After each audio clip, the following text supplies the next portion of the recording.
Bonjour à tous et à toutes.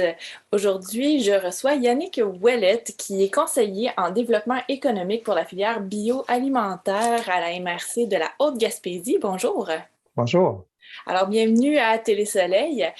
Vous avez complété un gros projet dernièrement, un projet de tournage vidéo des portraits agricoles. Donc, dites-moi un peu de quoi est-ce qu'il s'agit. En fait, moi, j'arrive en poste là, depuis, ça fait à peu près un mois et demi là, que je suis ici à la MRC. Donc, quand je suis arrivé, c'était déjà bien entamé. Le travail avait déjà, en bonne partie, été fait en 2021. En fait, les tournages, en fait, 2020-2021, qui ont été faits par Moïse Marcoux-Chabot de Mont-Saint-Pierre, là, qui est un cinéaste, là, qui est réalisateur là, de ce projet-là. Et la MRC avait passé la commande dans les faits d'avoir des capsules vidéo sur une dizaine, 10-12 producteurs agricoles ici en Haute-Gaspésie. Puis ça part du principe que le PDZA, le plan du développement de la zone agricole de la MRC, qui a été produit il y a plusieurs années et puis qui est en train d'être mis en place, à ce moment-là, dans un des points, entre autres, l'orientation 8 disait que l'industrie, en fait, agroalimentaire de la Haute-Gaspésie désirait qu'il y ait un effort pour la mise en valeur du métier agricole. Et puis, donc, ce projet-là est dans le cadre de l'orientation 8 de manière à faire connaître le métier de l'agriculteur en Haute-Gaspésie, puis le valoriser. Donc, l'idée, c'est de mettre en contact direct les producteurs avec la population, avec les gens qui nourrissent finalement.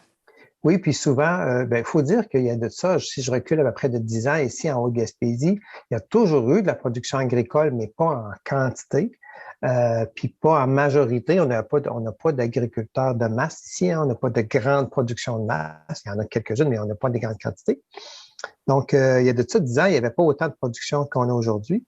Et avec l'avènement de Nourrir notre monde, puis l'ouverture des élus aussi là, dans la MRC dans chacun leur localité d'ouverture à l'arrivée de nouveaux arrivants en agriculture, bien, ça fait ce qu'on a aujourd'hui. On a une belle variété, autant du bout de la rivière Madeleine jusqu'au bout des Capucins.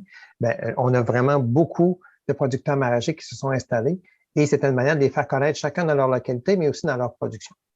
Donc, ce sont des gens qui vendent localement, des fois à plus grande échelle aussi. Mm-hmm. On parle de quel type d'agriculture? Ah, on fait pas mal le tour. On a la première capsule qui a été présentée, c'est celle de Frédéric Gauthier de la ferme Éole de Capcha, donc qui produit du bœuf, hein, donc pour le bœuf Gaspésie. Mais on a aussi Victoria, Gloria Beaupré de la minoterie des Anciens puis la Terre des Anciens, qui, bon, Capcha, un peu la section, ils vont faire la production du grain, mais aussi euh, les farines hein, qu'on retrouve à la minoterie des Anciens. Donc, on va dans un autre niveau. Après ça, on embarque beaucoup dans les maraîchers. Ben, on a les petits fruits de bioculture Lepage qui sont vraiment dans les petits fruits. On en a aussi le domaine de Mont-Louis, le domaine Saint-Maxime, en fait, qui font des petits fruits aussi, plus la mélange des choses comme ça. Et puis après ça, ben, on tombe dans la culture là, maraîchère conventionnelle. J'essaie de ne pas en oublier, mais taureau bélier, euh, le rack, les renfous, la sablonnée. Donc, on en a beaucoup là, comme ça qui vont vous être présentés. Là, si je regarde ma liste rapidement pour pas oublier personne, j'en ai parlé de pas mal. Là. Ça, c'est pas mal ça.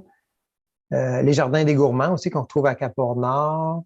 La ferme du Fort, hein, qui est à Capcha, qui est nouvellement arrivée, qui produisent vraiment beaucoup de fraises, là, qui sont vraiment très intéressants.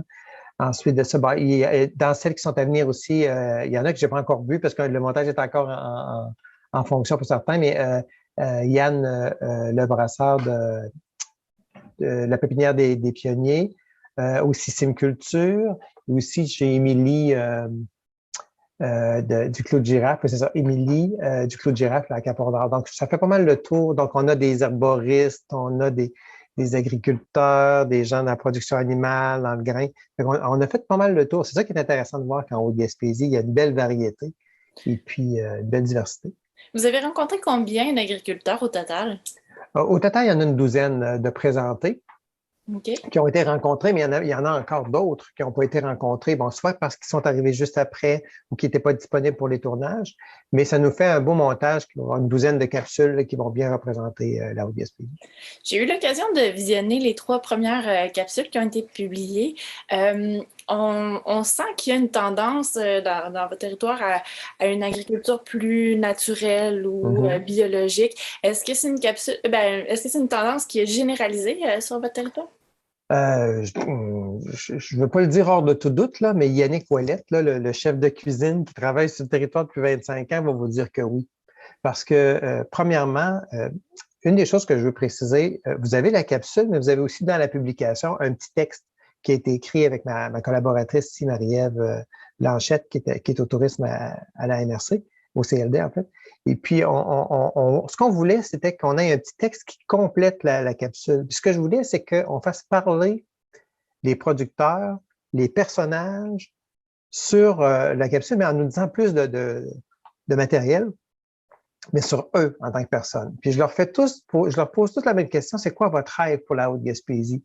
Puis j'en viens à ta question, dans le sens où est-ce qu'ils me répondent tous à peu près la même chose, qu'ils veulent que la Haute-Gaspésie soit reconnue pour sa différence, sur l'effort qu'on met à la culture différente, les nouvelles techniques, mais surtout, à plusieurs reprises, ça ressort qu'ils rêvent que la Haute-Gaspésie soit une zone biologique ou une zone verte.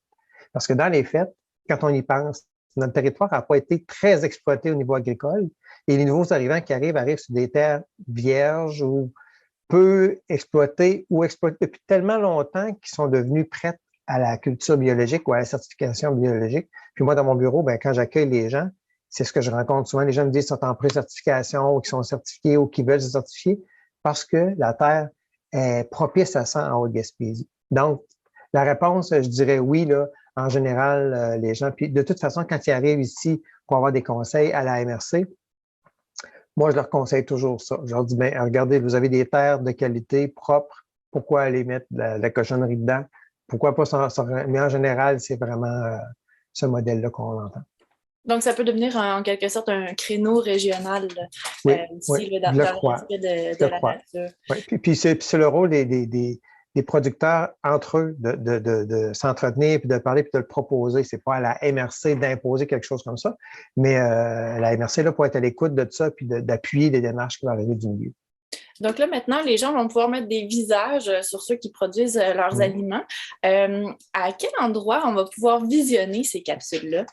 Vous allez pouvoir le trouver toujours en premier sur la page Facebook de la MRC de la Haute-Gaspésie. Et vous allez les retrouver, on l'a aussi au niveau c'est la page d'Esprit libre de la MRC, là, au niveau du visionnement là, des vidéos en général, au niveau du tourisme de la MRC, mais sur la page Haute-Gaspésie Esprit libre pour les capsules touristiques, mais il y aura aussi les capsules des portraits agricoles. Très bien, donc Yannick Ouellette, merci beaucoup d'avoir participé à l'émission et puis Ça fait plaisir. au plaisir de découvrir les prochaines capsules. Au revoir.